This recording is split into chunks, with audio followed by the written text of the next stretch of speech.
class in a town of Chippewa size, cheap amusements, cheap girls, cheap talk.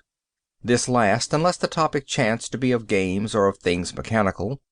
Baseball or a sweet running engine brought out the best that was in them.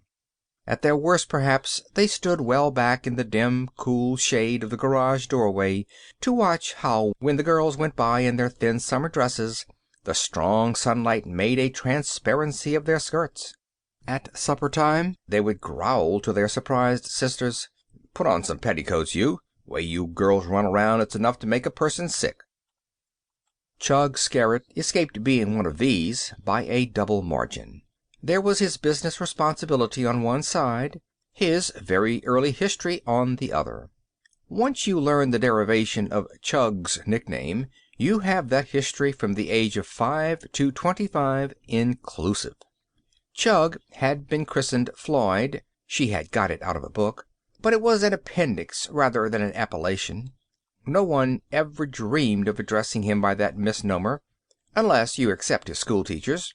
Once or twice the boys had tried to use his name as a weapon, shrieking in a shrill falsetto and making 2 syllables of it. He put a stop to that soon enough with his fists and feet. His virility could have triumphed over a name twice as puerile. For that matter, I once knew a young husky named Fayette but that's another story. The Scarretts lived the other side of the tracks. If you know Chippewa, or its equivalent, you get the significance of that. Nobodies. Not only did they live the other side of the tracks, they lived so close to them that the rush and rumble of the passing trains shook the 2-story frame cottage and rattled the crockery on the pantry shelves. The first intelligible sound the boy made was a chesty chug chug chug, in imitation of a panting engine tugging its freight load up the incline toward the junction. When Chug ran away, which was on an average of twice daily, he was invariably to be found at the switchman's shanty or roaming about the freight yards. It got so that Stumpy Gans, the one-legged switchman, would hoist a signal to let Mrs. Scarrett know that Chug was safe. He took his first mechanical toy apart, piece by piece. "Wait till your pa comes home," his mother had said with terrible significance. Chug, deep in the toy's wreckage, seemed undismayed. So Mrs. Scarrett gave him a light promissory slap and went on about her housework. That night before supper, Len Scarrett addressed his son with a sternness quite at variance with his easy-going nature. "Come here to me. Now then, what's this about your smashing up good toys, huh? What do you mean? Christmas not 2 days back, and here you go smashing—" The culprit trotted over to a corner and returned with the red-painted tin thing in his hand. It was as good as new. There may even have been some barely noticeable improvement in its locomotive powers. Chug had merely taken it apart in order to put it together again, and he had been too absorbed to pause long enough to tell his mother so. After that, nothing that bore wheels, internally or externally, was safe from his investigating fingers. It was his first velocipede that really gave him his name.